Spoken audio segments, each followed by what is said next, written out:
인간은 나이가 들어갈수록 능력이나 매력을 높여가는 존재라는 점을 명심해야 합니다. 젊음을 유지하며 잘 늙어서 우아한 인생을 만들어 갈 것인가? 그저 서서히 볼품 없어질 것인가?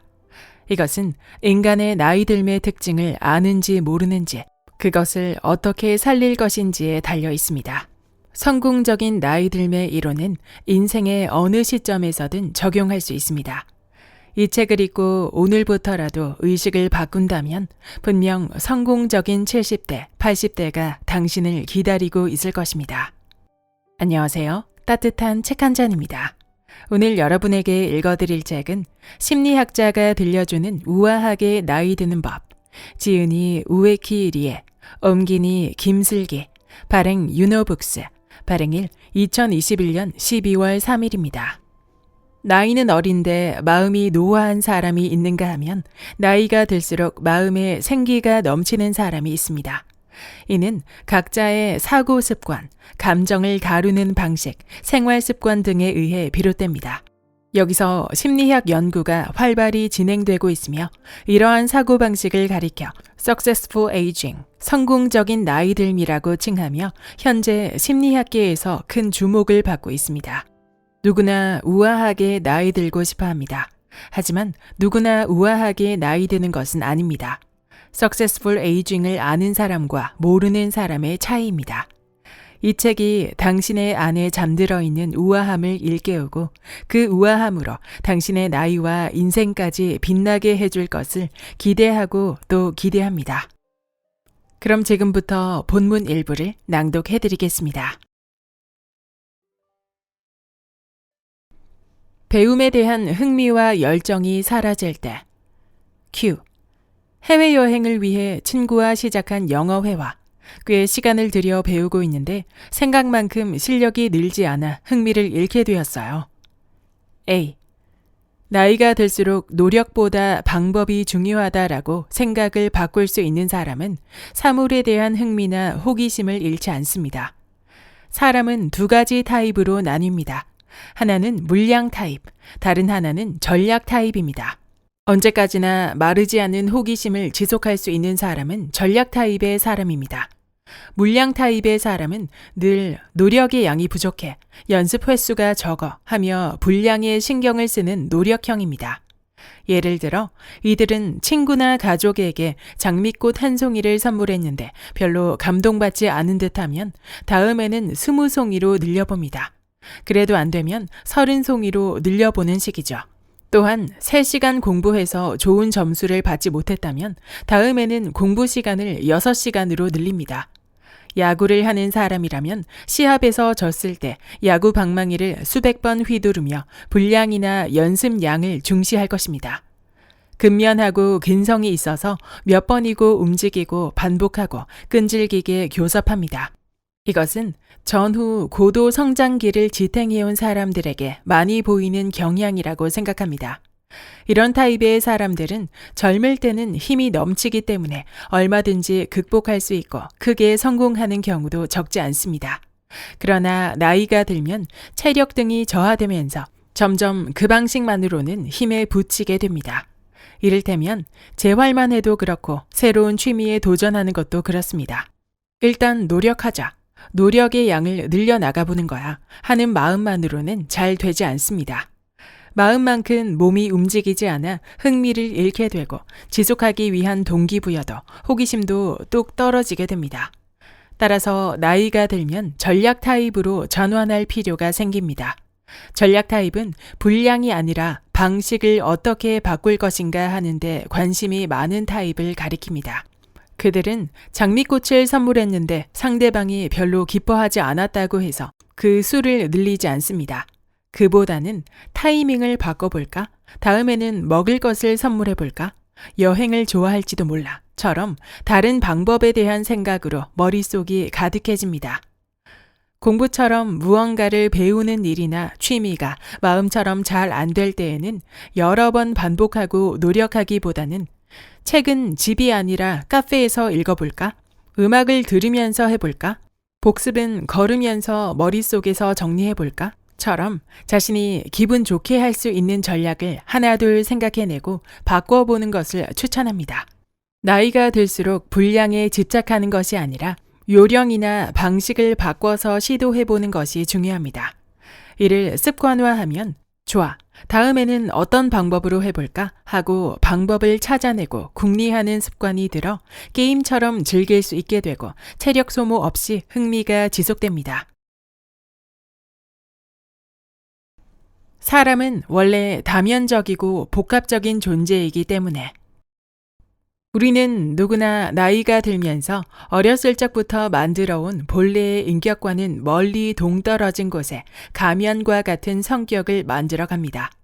이것을 일본의 심리학 교과서에서는 역할 성격이라고 부르고 유럽과 미국에서는 가면 무도회에서 쓰는 마스크에 빗대 가면을 쓴 나를 페르소나라고 이름 붙였습니다.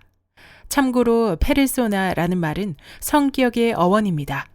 유명인의 성격을 따라 해본다거나 자신의 진정한 성격을 알고 싶다는 말을 자주 듣는데 이것은 자신의 마음의 축을 자세히 들여다보려 한다기보다는 다른 사람이 본 나는 어떤 사람인지, 나의 성격은 타인에게 어떻게 비춰지고 있는지처럼 굉장히 표층적인 흥미에 불과합니다.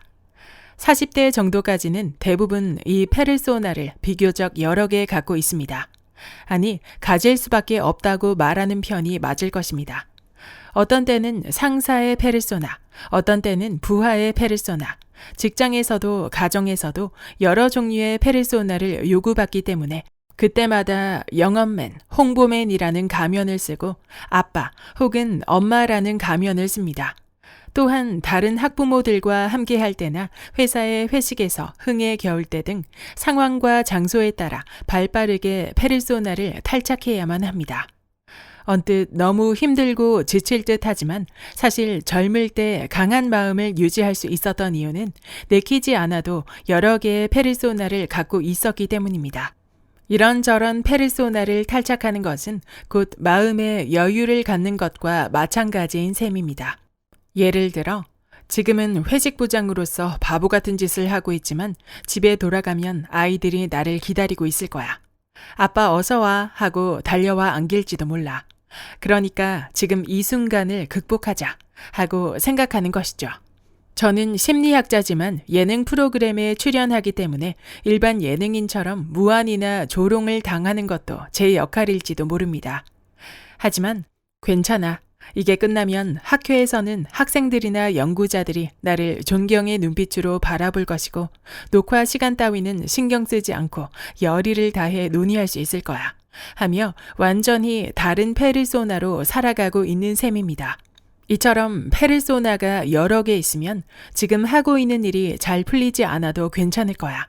질리거나 지치면 다른 페르소나로 바꾸면 되니까 괜찮아 라고 생각하는 습관이 생깁니다. 사회로부터 요구받는 것이 많아 스트레스가 가득한 50대. 부드럽고 냉정하게 자기 자신을 분석하는 것이 매우 중요합니다. 그러기 위해서는 지금까지 갖고 있던 페르소나 가운데 그저 하나에 속박되는 것이 아니라 이런 나도 나, 저런 나도 나 하며 오히려 가면을 더 늘려나가려고 노력하는 편이 50대를 더 젊게 유지하며 성공적으로 나이 드는 방법이라고 생각합니다. 50대에 과감하게 파괴와 재구축을 할 것인가? 스스로 파멸해 인생을 단절시킬 것인가? 여기에서 그 차이가 생긴다고 생각합니다. 실제로 당신의 페르소나를 5개 말해보세요 라고 했을 때 술술 말할 수 있는 사람 중에 우울증을 앓고 있는 사람은 없습니다. 아버지, 남편, 부장님, 노래방 마니아, 골프 마니아, 우표 수집 마니아, 철도 사진 마니아 등등 이렇게 다양한 페르소나를 가진 분들은 아주 밝은 표정을 짓고 있습니다. 아마도 비관적인 고령기를 보낼 확률도 낮을 것입니다. 괜찮아가 아닌 왜라는 의문이 필요한 순간. Q. 원래 책을 좋아했는데 요즘에는 읽고 싶은 책도 없고 다른 새로운 것들에도 좀처럼 흥미가 일지 않아요. A. 나이가 들어서도 호기심을 유지하는 사람에게는 어떤 공통점이 있습니다. 그들은 늘 왜일까? 신기하네 라고 생각하는 습관이 있습니다.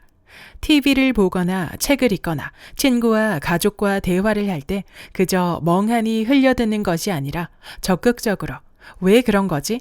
이건 이해가 잘 안 가네 하고 마음속에 의문을 축적하는 사람은 호기심이 마르지 않습니다.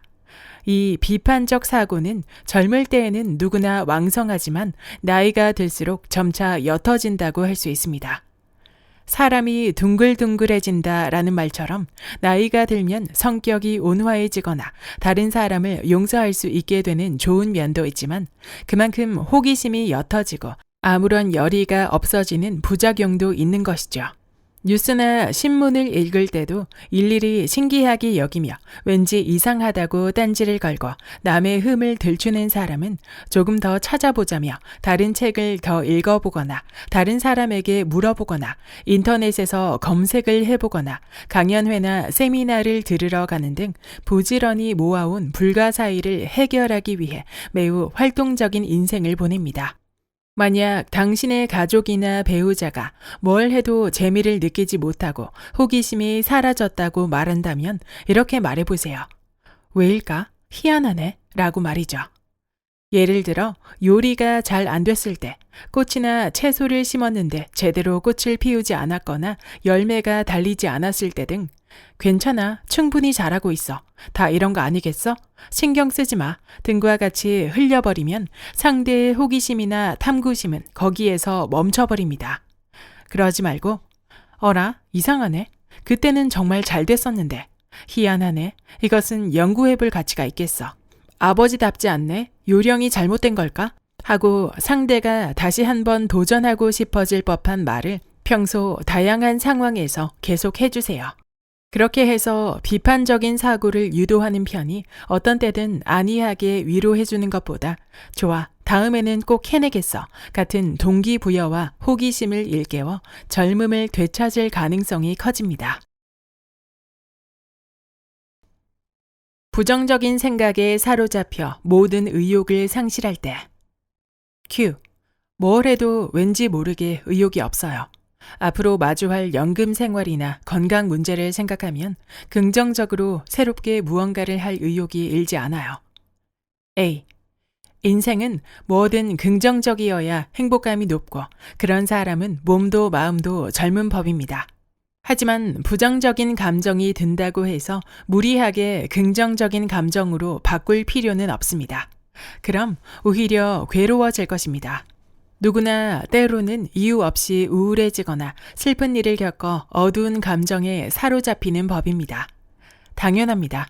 인생은 긍정적으로 사는 것이 바람직하다고는 하지만 긍정적인 것이 좋은 마음이고 부정적인 것이 어두운 마음이냐고 묻는다면 그것은 또 다른 문제가 됩니다. 심리학에서는 어떤 감정이든 의미가 있고 감정에 우열은 없다고 전제합니다. 최근 긍정적인 심리학이라는 장르가 유행했을 때 그와 반대로 부정적인 감정의 효용에 대한 연구도 활발하게 이루어져 왔습니다. 부정적인 감정이 들 때 사람은 더 치밀하고 정확하게 일을 해낼 수 있다는 것이 다양한 실험을 통해 검증되고 있습니다. 이를테면 어두운 음악을 들어 부정적인 감정에 빠진 피험자 그룹은 대체로 계산 실수를 잘 하지 않고 글과 말이 냉정하고 논리적이며 나에게 정말 필요한 것은 무엇일까? 나에게 필요한 것은 무엇일까? 하는 철학적인 질문에도 답할 수 있다는 현상이 주목받고 있습니다. 다시 말해서 긍정적일 때 사람은 더 행복하고 밝지만 부정적일 때는 더 깊고 차분하게 사고할 수 있다는 것입니다. 이를테면 오랜 투병 생활로 그야말로 구렁텅이에서 하루하루를 보내고 있는 분들이 오히려 인생의 진정한 의미나 자신의 인생에 대해 더 깊이 사색하고 새로운 경지에 이르는 경우를 자주 볼 수 있습니다. 부정적인 감정이 들 때 애써 거짓 미소로 자신의 감정을 속이지 말고 오히려 어쩌면 내 인생을 냉정하게 마주할 수 있는 기회라고 받아들이는 것을 추천합니다. 그럴 때야말로 남은 인생에서 내가 아직 이루지 못한 것은 무엇일까? 가족에게 전해두어야 할 것은 무엇이 있을까? 같은 심오한 과제에 대해 차분하게 생각을 정리해 볼 기회인 셈입니다. 인생의 주인공이 누구인지 헷갈릴 때. Q. 정년이 코앞이고 아이들도 독립했고 모든 일에 흥미가 떨어져 계속 살아봤자 하는 생각이 들 때가 있어요. A. 인생의 주인공은 누구일까요? 내 인생의 주인공은 나라고 생각하는 사람은 인생의 막이 내릴 때까지 아무리 시시한 일이라도 행복을 느끼며 의욕적으로 도전할 수 있습니다. 나는 다른 사람에게 도움이 되고 있다는 강한 공헌 심리를 느끼기 때문입니다. 심리학자 리처드 드샴은 인간을 체스의 말 혹은 말을 두는 사람에 빗대 두 가지 타입으로 나누었습니다. 체스의 말을 폰, 체스를 두는 사람을 오리진이라고 부릅니다. 폰처럼 인생을 사는 사람은 스스로를 그저 말이라고 생각하는 버릇이 스며 있기 때문에 어차피 노력해도 나는 그저 말일 뿐이라고 생각합니다. 나이가 들수록 무기력해질 수밖에 없는 것이죠. 반대로 오리진처럼 인생을 사는 사람은 말이 어떻게 움직일지는 내가 하기에 달렸다라는 충실감을 느끼고 공격적으로 인생을 산다는 이론입니다. 심리학자 알프레드 아들러도 말했지만 인간을 빛나게 하는 것은 나는 다른 사람에게 도움이 되고 있다는 공헌 감정입니다. 따라서 체스의 말을 스스로 두는 오리진형의 사람만이 나는 이 사회에 도움이 되고 있다, 살아있다는 감각을 강하게 느낄 수 있는 것입니다. 당신의 주변에는 폰형과 오리진형 중 어느 쪽이 많은가요? 무엇보다 당신은 어떤가요? 이것은 어디까지나 마음속에서 주관적으로 정하는 것입니다. 의사나 정치가, 사장은 오리진형일 것이라든가 환자나 어시스턴트, 평사원은 폰형일 것이다 라는 문제가 아닙니다. 이를테면 대기업의 사장 중에도 경기도 나쁘고 정부의 경제 정책 때문에 경영이 힘든 거야 처럼 폰같이 생각하는 사람은 적지 않습니다. 경기나 정부가 체스를 두는 사람이고 자신은 체스의 말이 되었다고 생각하는 사람인 것이죠. 한편 파트타이머라고 해도 최근 시장의 움직임을 보면 앞으로는 분명 이런 니즈가 생길 거야. 다음 기획회의 때 제안해봐야지 하며 오리진 같은 의식을 가진 사람도 많습니다. 아무리 나이가 들어도 젊어 보이는 사람들은 분명 이렇게 오리진처럼 생각하는 사람들일 것입니다. 참고로 제가 자주 가는 슈퍼의 계산원만 해도 두 가지 타입으로 나뉩니다. 적어도 이렇게 해둬야 클레임이 안 들어올 거야. 점장님이 잔소리가 심하니까 하며 마지못해 일하는 폰형의 사람이 있는가 하면 길게 늘어선 줄을 빠르게 처리하는 것은 내 능력에 달려있어. 작은 배려로 이렇게 효율이 올라가다니 하며 오리진처럼 움직이는 사람도 있습니다. 어느 쪽이 더 생기 넘치고 공헌 심리를 느끼는가 묻는다면 당연히 내가 하기에 달렸다. 주인공은 나라고 생각하는 오리진형의 사람이라고 답할 것입니다. 인간관계, 일, 공부도 마찬가지입니다. 오리진형은 자신이 하는 일에서 보람을 찾기 쉽고 도중에 무너지지 않고 오래 지속할 수 있습니다. 저는 기가 꺾일 듯할 때면 메모장이나 일기장에 내 인생의 주인공은 나라고 적는 습관이 있습니다. 이 방법은 클라이언트들에게도 추천하고 있습니다. 인생이 체스 게임이라면 나는 말이 아니라 말을 움직이는 사람이라고 스스로를 세뇌시키는 습관을 들이길 바랍니다. 꿈꾸는 사람은 나이 앞에 절망하지 않는다. 심리학자 모리타 마사타케는 사람은 나이가 들수록 자신에게 나타나는 증상에 너무 예민하게 반응하기 쉬운데 이러한 집착과 지나친 생각이 오히려 노인성 우울증을 가속화한다는 지적이 있습니다.